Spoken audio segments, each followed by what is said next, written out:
Rachel's birthday had always been a highlight of the year for our family. She loved the attention, the laughter, and the joy of being surrounded by friends and family. This time, I went all out. I spent weeks putting together a custom family photo album, something that felt meaningful and personal. It wasn't just any album, it had a QR code that linked to a slideshow stored in our shared cloud. It was the kind of gift Rachel always appreciated. Sentimental, yet modern. During the party, Rachel smiled as she opened it, the kids eagerly pointing out their favorite moments captured in the photos. She flipped through the pages, murmuring her appreciation, but something felt off. Her usual enthusiasm seemed muted. When she reached the QR code on the last page, she hesitated for a split second before scanning it with her phone. The slideshow began playing on her screen, and the room filled with the cheerful sounds of the girls reminiscing about the moments flashing by. Rachel's smile stayed in place, but I noticed the subtle change in her demeanor. She fidgeted with her drink, her laughter sounding more forced with every passing photo. Later that night, the house was quiet. The girls were asleep, and Rachel was curled up on the couch. Her phone stayed close, and she kept glancing at it while absent-mindedly scrolling. It gnawed at me. Something wasn't right. I grabbed my phone and decided to re-watch the slideshow. Scrolling through, I smiled at the familiar moments. But then, a new folder caught my attention. It wasn't one I'd uploaded. It was labeled Work Trips. Curious, I tapped it open. My stomach dropped as I saw the photos. Rachel wasn't alone in them. A man, one I didn't recognize, was in every shot. They were smiling together, sometimes holding hands, sometimes in intimate settings. My mind reeled as I processed what I was seeing. These were from places she'd told me she was visiting for conferences or meetings with friends.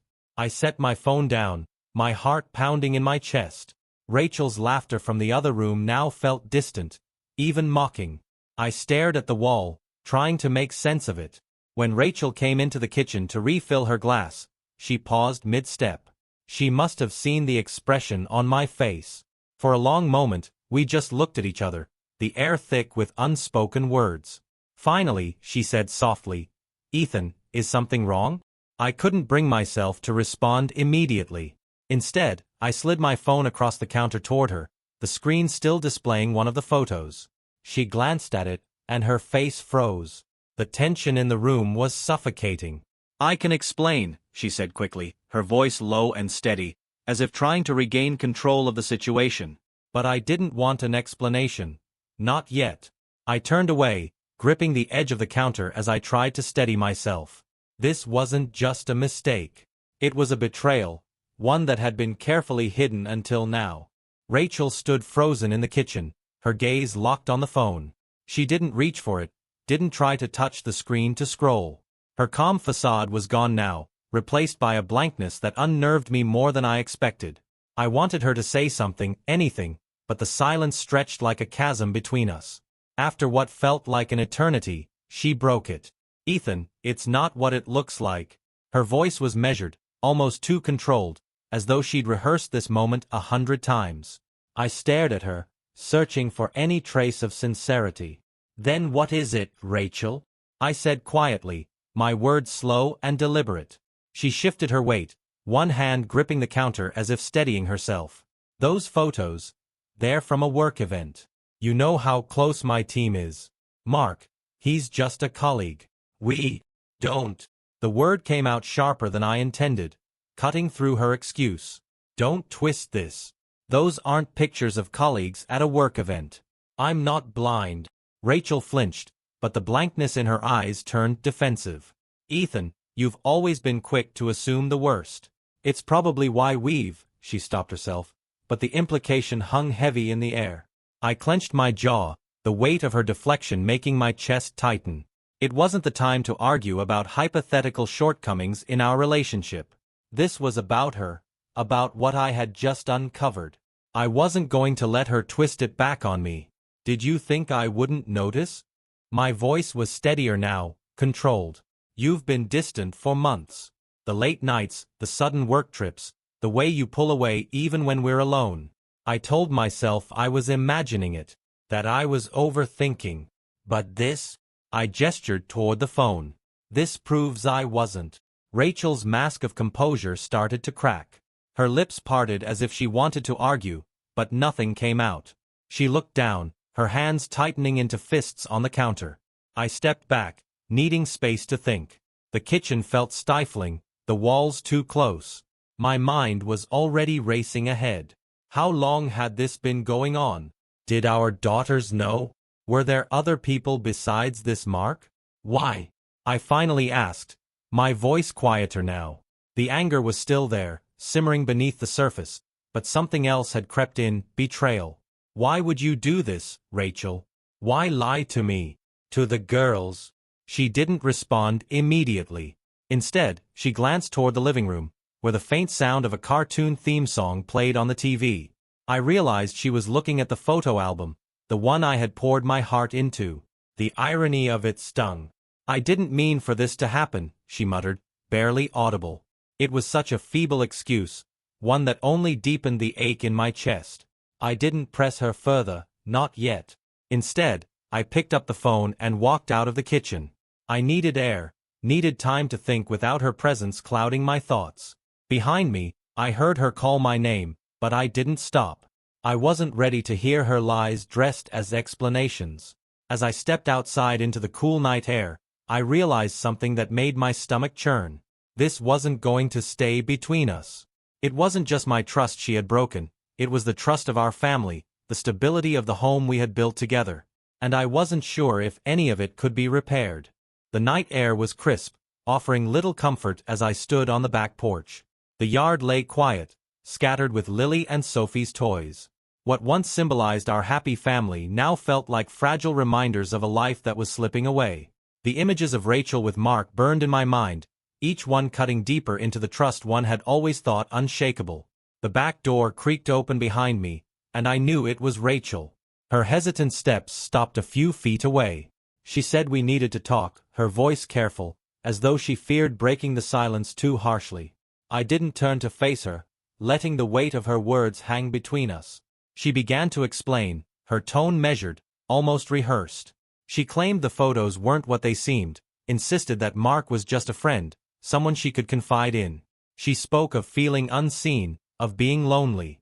The words hit like dull blows. They weren't excuses, they were confirmations. I turned to her, questioning how she could justify those moments, those lies. Her eyes filled with tears as she tried to describe how things had spiraled. It hadn't been planned, she said. It just happened.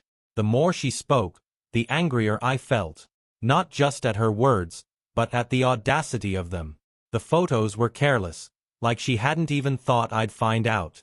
Or maybe she didn't care if I did. I asked her why. Not to provoke, but because I truly didn't understand. How could she risk everything we had?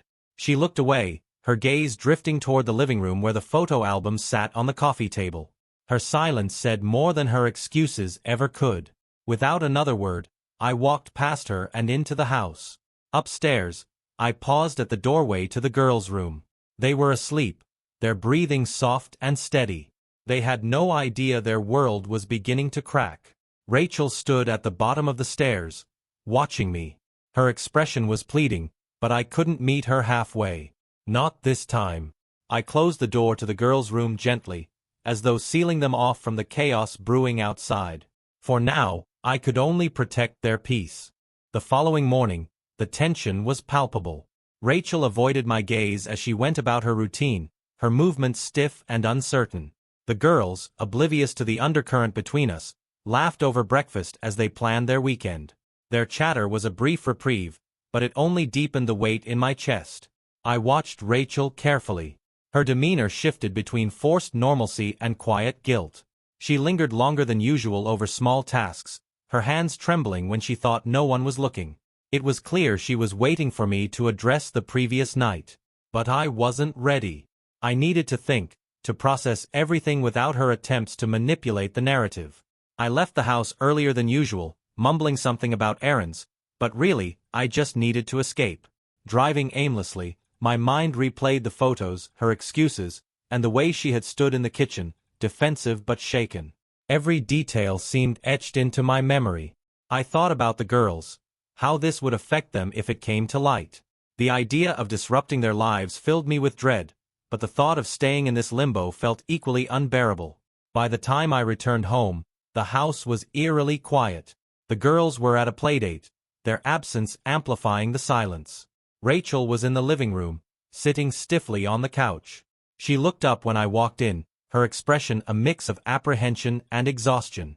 She started to speak, her voice low, but I held up a hand to stop her. I didn't need more justifications or carefully constructed half-truths. Instead, I asked her how long it had been going on. The question hung in the air, heavy and unavoidable. Her response was hesitant, halting. She admitted it had started months ago. What began as harmless conversations had become something else, something she didn't define, perhaps because she couldn't admit it to herself. She insisted it wasn't physical at first, but the timeline blurred as she stumbled over her words. I stayed silent, letting her explanation run its course. The more she spoke, the more I felt like a stranger in my own life, listening to a version of Rachel I didn't recognize. When she finished, she looked at me, waiting for a reaction. But I couldn't give her one. Instead, I stood there, the distance between us growing wider with each passing second. Without a word, I turned and walked away, leaving her alone with the silence she had created. Upstairs, I sat on the edge of the bed, staring at the wall. It was becoming clear that the house we'd built together, the life we'd shared, was no longer the same. Trust had been replaced by suspicion, love by betrayal. And I wasn't sure if there was a way to rebuild what she had broken. The following days passed in a strained routine. I went through the motions, work, chores, time with the girls, but the weight of what I'd learned never left me. Rachel kept her distance, but her attempts to regain normalcy were obvious. She lingered at dinner, joined the girls in their activities, and made small talk that fell flat. I wasn't interested in engaging. Every time I looked at her, I saw the photos, the lies, and the betrayal she had tried to bury beneath the surface. My silence wasn't out of anger. It was self-preservation. I needed time to decide my next steps. Rachel, however, reached her breaking point one evening. The girls were asleep, and I was in the living room sorting through bills when she walked in. She stood near the doorway, wringing her hands, before finally speaking. "This tension between us, it's not sustainable," she said, her voice tentative. I didn't look up. "That's on you," I said plainly. She exhaled sharply, frustrated. "I've apologized, Ethan. I've explained everything. What else do you want from me?" Her words carried a hint of accusation, as if I was the one being unreasonable. Slowly, I set the papers down and looked at her. "You think an apology erases months of lying? That explaining it makes the betrayal go away?" She shifted uncomfortably. "I'm not excusing what I did. But you've been so closed off, Ethan. You act like I'm the only one who's ever made a mistake in this marriage." Her attempt to deflect hit a nerve. I stood up, my voice steady but firm. "Don't try to shift the blame onto me. You made a choice. And now you want to act like it's my job to make things normal again." She looked away, her expression hardening. "It wasn't like I planned for this to happen. But you haven't exactly been present either. Work, the kids, everything else comes first." The excuses spilled out, each one laced with a subtle accusation. It was my fault she felt lonely. My fault she sought comfort elsewhere. My fault for not noticing sooner. I let her finish, my patience thinning with every word. "So you're saying this is all because I worked too hard to give us a stable life? That's your justification for running to someone else?" She didn't answer, her silence confirming the truth I'd already suspected. This wasn't just about loneliness or miscommunication. It was about her choices, her selfishness. "I'll tell you what's not sustainable, Rachel," I said quietly, stepping past her. "It's pretending this marriage can survive when you won't even own what you've done." Her eyes followed me as I left the room, but she didn't call after me. Upstairs, I closed the bedroom door and leaned against it, the conversation replaying in my mind. Rachel's deflections and excuses had only cemented what I already knew. This wasn't a rough patch or a misunderstanding. It was a fracture, one that couldn't be ignored or patched over. Something had shifted irrevocably, and there was no going back to the way things were. The distance between Rachel and me grew wider with each passing day. She tried to engage, leaving notes in my lunchbox, making my favorite meals, even suggesting we spend time together as a family. But I couldn't reciprocate. The gestures felt hollow, forced, like she was trying to erase what had happened instead of confronting it. The girls began to sense the change. Sophie asked why Mommy wasn't smiling as much, and Lily started sticking closer to me during family time. They didn't voice their concerns outright, but their questions lingered in the air, unspoken but heavy. One evening, I came home late after running errands. The house was quiet except for the faint sound of Rachel on the phone. She was in the kitchen, her voice low but sharp. I lingered near the doorway, just out of sight, and caught fragments of her words. "No, it's not fine. He won't talk to me, won't even look at me half the time. I don't know what to do. I never thought he'd take it this far." My jaw tightened.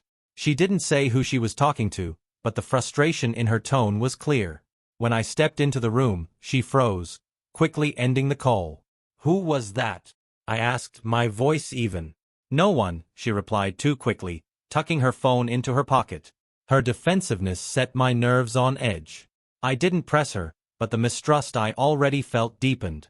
Every interaction felt like a game of cat and mouse, and I was tired of playing.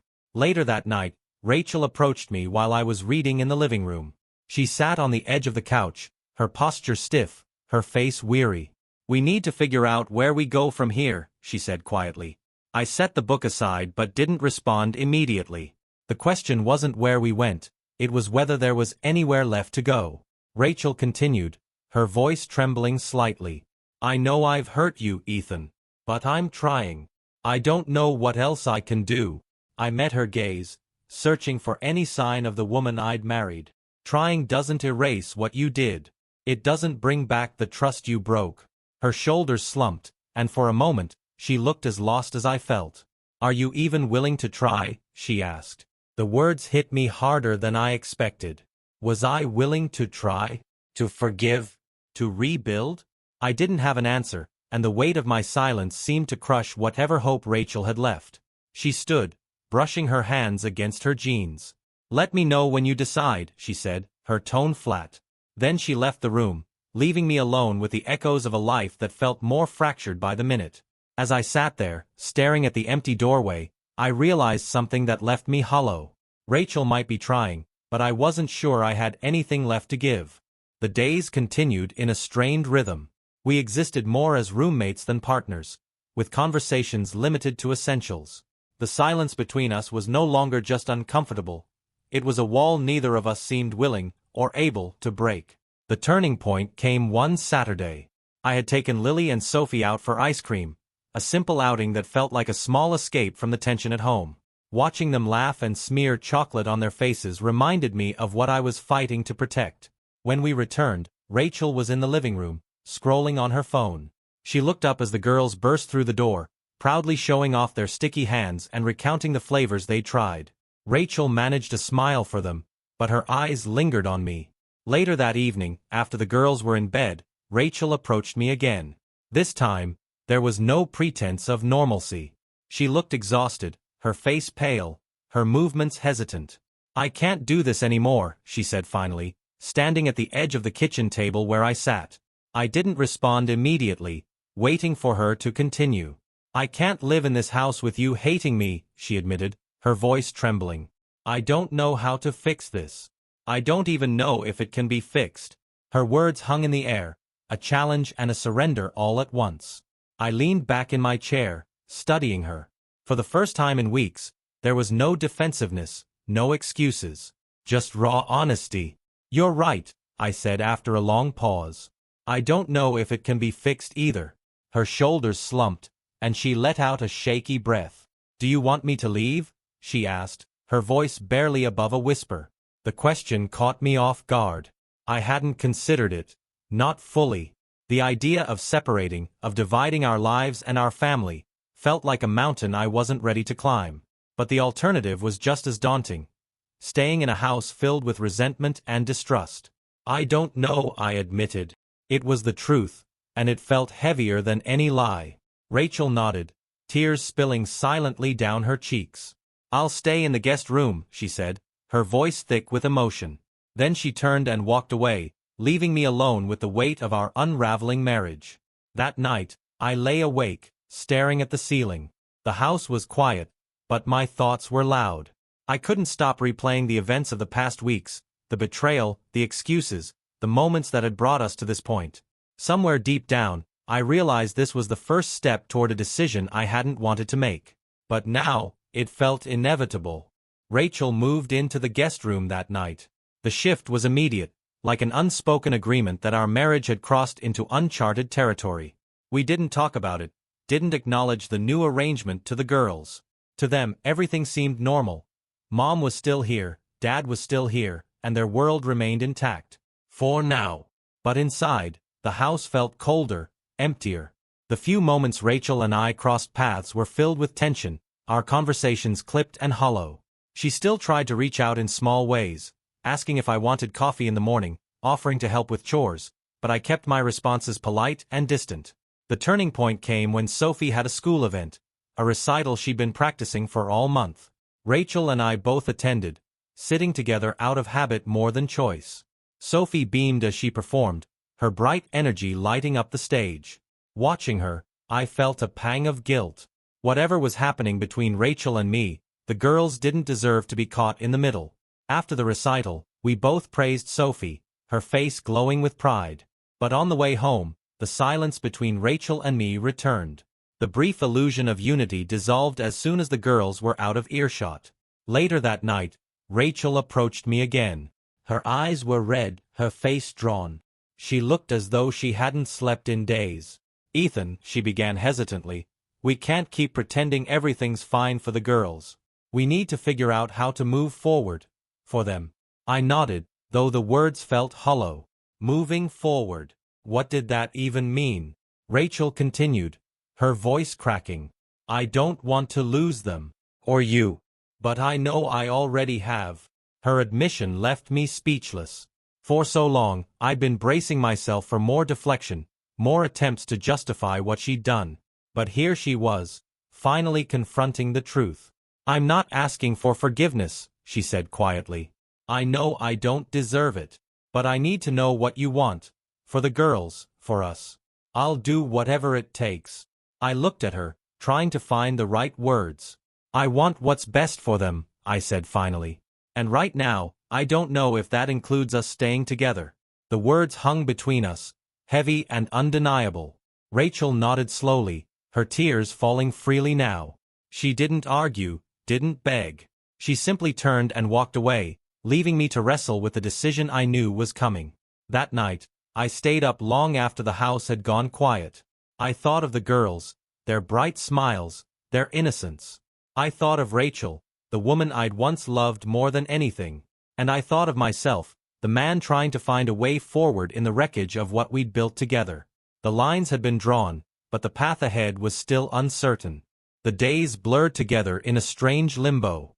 Rachel and I lived under the same roof but felt worlds apart. I noticed the small things first, how she avoided the kitchen when I was there or how she lingered by the girls' room longer than usual at bedtime. Even the familiar rhythm of the house felt different, like a song played slightly out of tune. The girls were perceptive, even if they didn't understand the full extent of what was happening. Lily started clinging to me during story time, while Sophie often asked for family hugs before bed. They didn't say anything outright, but their little ways of seeking reassurance spoke volumes. One evening, I came home to find Rachel sitting at the kitchen table, her laptop open, surrounded by papers. She looked up as I entered, her expression cautious. "I've been looking into therapists," she said, her voice careful. "For us. Or even just for me, if you're not ready." Her offer took me by surprise. For weeks, I'd braced myself for her to push for reconciliation or pretend like we could move past this without acknowledging the damage. But this felt different. It felt like an honest attempt to face the reality of what had happened. "I think we need help," she continued, her tone hesitant but steady. "I don't know if it'll fix anything, but we owe it to the girls to try." I nodded slowly, unsure how to respond. Therapy wasn't a solution. It wouldn't erase the betrayal or make things right again. But something in her words stuck with me. This wasn't about repairing the marriage. It was about finding a way to coexist for the sake of the family. "I'll think about it," I said, keeping my voice even. Her face betrayed a flicker of disappointment, but she didn't argue. Later that night, I sat in the quiet of the living room, Rachel's words echoing in my mind. Therapy felt like a last-ditch effort, a lifeline tossed into waters too deep to cross. But it wasn't just about me or her anymore. If it helped the girls, wasn't it worth trying? The next day, Rachel handed me a list of counselors she'd researched. I skimmed the names, unwilling to commit but not rejecting the idea entirely. She seemed to take my silence as progress, and we left it at that. As the week wore on, I began to accept a hard truth. The rage I'd felt at her betrayal was gone, replaced by a quiet determination. I couldn't undo what had happened, but I could decide what came next. The first step was clear: protect the girls. They needed stability, love, and a sense of security, no matter what. With that thought, the path ahead started to come into focus. Therapy became the first real action we took, though it felt more like an experiment than a solution. After weeks of silence and avoidance, sitting across from Rachel in a counselor's office felt surreal. The neutral walls, the warm but professional tone of the therapist, it all felt staged, like a scene from a movie I didn't want to be in. Rachel spoke first, hesitantly at first but growing more open as the session progressed. She admitted to the loneliness she'd felt, the growing distance between us, and her guilt over the choices she'd made. Hearing her words in that setting was different. It wasn't defensive or manipulative. It felt raw, even vulnerable, but it didn't make the betrayal any less real. When it was my turn, I was blunt. I spoke about the trust she'd shattered and the weight of trying to shield the girls from the fallout. I told her how her actions had made me feel like a stranger in my own marriage, questioning everything I thought I knew about the person I'd built a life with. The therapist listened, her interjections gentle but pointed. She asked us to reflect on what had brought us together in the first place and whether that connection was worth salvaging. The question lingered in the air like an echo, but neither of us had a clear answer. Afterward, Rachel asked if I wanted to continue the sessions. I told her I needed time to think, which was true, though part of me already knew the answer. Therapy wasn't a cure for what had happened. It was a way to manage the fallout, nothing more. Back at home, the tension remained. The girls, thankfully, were still blissfully unaware of the growing divide. I focused on them more than ever, pouring my energy into bedtime stories, weekend outings, and helping with homework. Their laughter was the only thing that felt real anymore. Rachel stayed in the guest room, keeping her distance unless the girls were present. I could see the strain in her face, the way she lingered in doorways as if wanting to say something but holding herself back. One evening, she finally did. After the girls were in bed, she knocked lightly on the doorframe to the living room where I was reading. "Thank you for going to therapy," she said quietly. "I know it wasn't easy." I nodded, not looking up from my book. Her gratitude felt out of place, like a bandage on a wound that was still bleeding. "I hope we can keep going," she added, her voice softer. "For the girls. For us." I closed the book, setting it aside. "We'll see," I said simply, my tone neutral. She left after that, retreating back to the guest room. As the house settled into its usual silence, I leaned back in the chair, staring at the ceiling. Therapy had opened a door, but I wasn't sure if I wanted to walk through it. The path forward was still unclear, but one thing was certain. There was no going back to the way things were. The second therapy session felt different, less awkward but no easier. This time, the therapist asked us to explore the patterns that led to our current situation. Rachel spoke about feeling unnoticed, buried beneath the demands of parenting and life. Her words sounded sincere, but I struggled to feel sympathy. When it was my turn, I laid out the facts. I talked about the late nights she never explained, the lies that piled up, and the betrayal that had shaken the foundation of our family. I didn't sugarcoat it, nor did I raise my voice. The anger had dulled, replaced by a quiet resentment that felt heavier somehow. "Do you think you can forgive her?" the therapist asked, her tone gentle but probing. The question caught me off guard. Forgiveness. The word felt enormous, like something far off in the distance, unreachable. I hesitated before admitting I don't know. Rachel's face fell, and I noticed her wipe at her eyes quickly. The room fell silent for a moment, the weight of my answer lingering between us. After the session, we walked to the car together. Rachel seemed nervous, fiddling with her keys as we stood by the doors. "Thank you for being honest," she said quietly. I nodded, unsure of what to say. Honesty didn't feel like an achievement. It felt like another brick in the wall between us. Back at home, the girls were in the living room, their giggles filling the air as they played with a new board game. For a moment, their laughter lightened the tension in the house. Rachel and I joined them, pretending everything was normal. Later that evening, I found myself sitting on the porch, the cool breeze brushing against my face. My thoughts churned as I tried to make sense of the therapy session. Forgiveness wasn't something I could rush. It wasn't just about saying the words, it was about rebuilding something that felt irreparably broken. Rachel stepped outside, breaking my thoughts. She hesitated before sitting on the opposite end of the bench. "I know you don't trust me," she said, her voice quiet. "But I want to earn it back. I'll do whatever it takes." Her words were earnest, but they didn't reach the part of me that needed them most. "It's not just about trust," I said after a pause. "It's about everything. The life we built, the promises we made. You didn't just betray me, you betrayed all of it." Her shoulders slumped, and for a moment, she looked as lost as I felt. "I don't know how to fix that," she admitted, her voice breaking. Neither did I. As the night deepened, we sat in silence, the space between us filled with unspoken words. It was a moment of clarity for me. Therapy might help us talk, but it couldn't undo the damage. The road ahead wasn't about fixing the marriage, it was about figuring out how to move forward separately, while keeping the girls whole. For the first time, I began to accept that letting go might be the only way to heal. The realization that letting go might be the only option stayed with me. Over the next few days, I found myself quietly planning, imagining what life would look like if Rachel and I went our separate ways. The thought of breaking the news to the girls weighed heavily on me, but the alternative, continuing the charade of normalcy, felt worse. One evening, after the girls were asleep, Rachel approached me in the kitchen. Her face was drawn, her eyes heavy with exhaustion. "Ethan, I can't keep doing this," she said, her voice barely above a whisper. Her words mirrored my own thoughts, but hearing them aloud still hurt. "Neither can I replied. For a moment, she just stood there, staring at the floor. Then she looked up, tears brimming in her eyes. "Are we really going to do this?" she asked. I nodded, the weight of the decision settling in my chest. "We have to. For us. For the girls." The conversation that followed was painfully practical.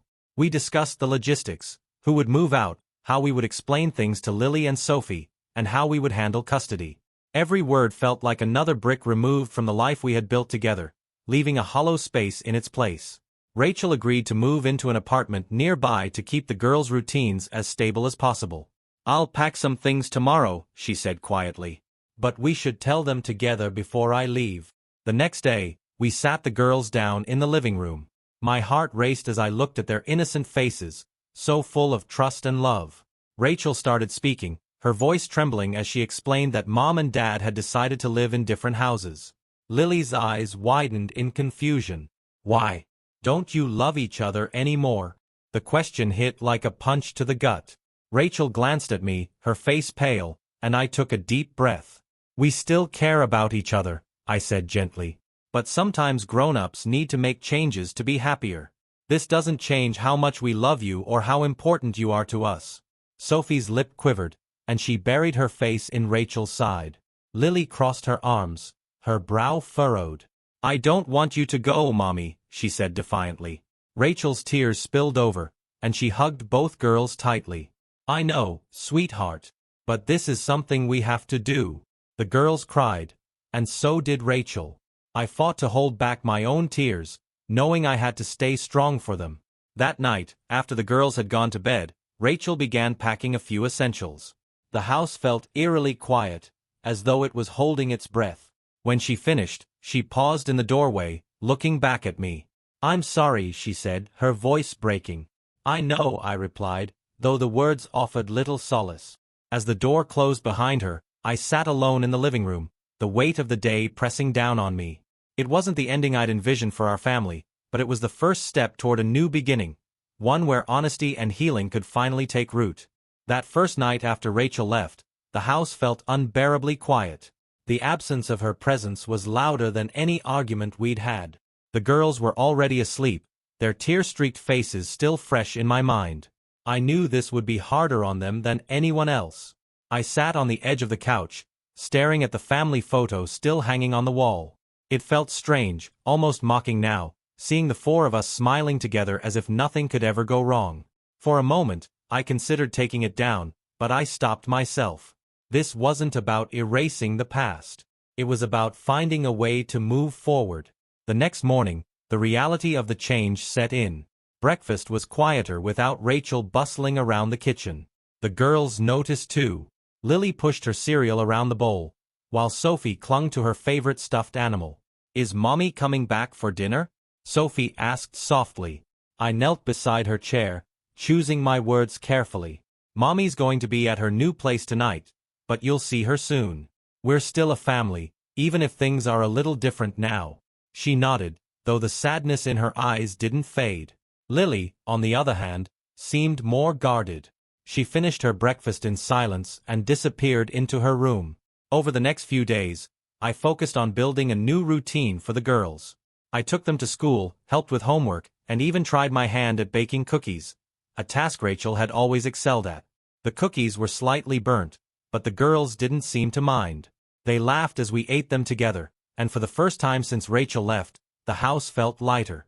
Rachel called every evening to check on the girls. I kept the conversations brief, handing the phone to Lily or Sophie and stepping out of the room. I wasn't ready to talk to her yet, not beyond the essentials. One night, after putting the girls to bed, I found myself sitting on the porch again. The cool breeze carried a quiet stillness, and for the first time in weeks, I felt a small sense of peace. The anger and betrayal were still there, but so was something new, hope. This wasn't the life I had envisioned, but it was a chance to rebuild, to create something stronger for me and the girls. As I looked out at the darkened yard, I realized that this was only the beginning of that journey. Tomorrow would bring new challenges, but for tonight, I allowed myself to simply breathe. The days following Rachel's departure settled into a tentative rhythm. Mornings were rushed but manageable, with the girls slowly adjusting to the new routine. I'd pack their lunches while they ate breakfast, double-checking Sophie's backpack for her favorite stuffed animal and Lily's for her overdue library books.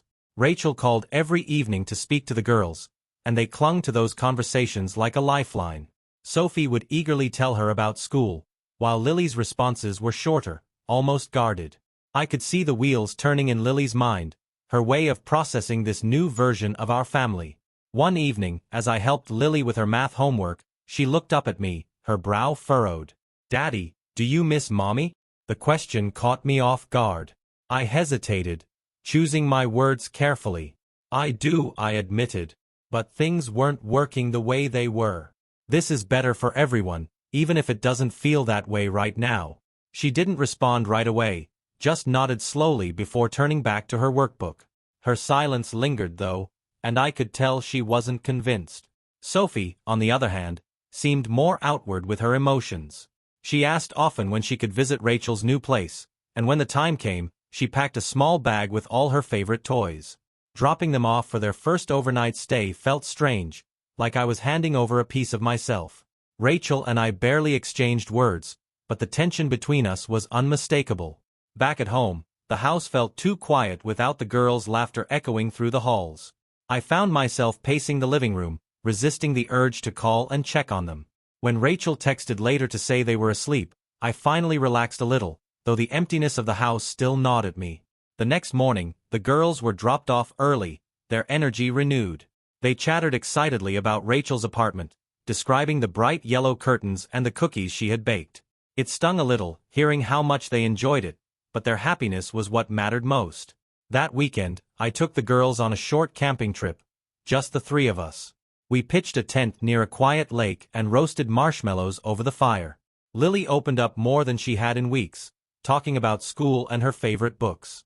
Sophie fell asleep in my lap, her tiny hands clutching a marshmallow stick. For the first time since everything had unraveled, I felt like I was starting to piece something back together. It wasn't the life I had envisioned, but it was a life where the girls could still feel safe, loved, and whole. That thought carried me through the rest of the trip and into the days ahead. This was our new normal, and slowly, we were learning how to live it. Months passed, and the pieces of our lives began to settle into a new rhythm. The sharp edges of the pain dulled, replaced by something quieter, more reflective. The girls adapted quickly, their resilience a constant source of awe for me. They moved easily between Rachel's apartment and our house, their laughter filling both spaces. Rachel and I maintained a civil relationship for their sake, coordinating schedules and school events without unnecessary friction. We were polite but distant, like acquaintances sharing a mutual responsibility. Over time, the bitterness faded, replaced by a cautious understanding. One evening, after dropping the girls off at Rachel's, I drove home alone. The house felt quieter than ever, but this time, the silence didn't feel oppressive. It felt like space, room to grow, to rebuild. I began focusing more on myself. I took up jogging in the mornings, rediscovering a love for the outdoors that I hadn't indulged in years. Weekends became opportunities for adventures with the girls, zoo trips, baking experiments, and movie nights that turned into pillow fights. At the same time, I found myself opening up to new possibilities. During one of the girls' activities, I struck up a conversation with Claire, another single parent I'd met at their school. She was kind, down to earth, and had a daughter close in age to Sophie. Our conversations started as casual chats about parenting, but over time, they grew into something more. It wasn't a whirlwind romance, but that was fine. It was steady, natural, and built on mutual understanding. Claire and I took things slowly, introducing the girls to each other before exploring what we could become. For the first time in a long while, I felt hopeful about the future. Rachel noticed the changes, though she never commented directly. During one drop-off, she lingered on the porch for a moment, watching as the girls ran inside, laughing about something Sophie had said. "You're doing well," she said softly, her tone genuine. I nodded. "So are you." There was no bitterness in her voice, no regret, just quiet acceptance. It was a reminder that while our marriage had ended, we were still tied together by the family we had created. As the seasons changed, I found myself looking forward instead of back. Life wasn't perfect, but it was honest. And in that honesty, I found a sense of peace. On a sunny Saturday, as the girls played in the yard and Claire helped me set up a picnic, I realized something profound. The life I had envisioned with Rachel was gone, but it had made room for something new. A life where love, trust, and resilience could flourish. This was our new chapter. Not the one I had planned, but perhaps the one I needed.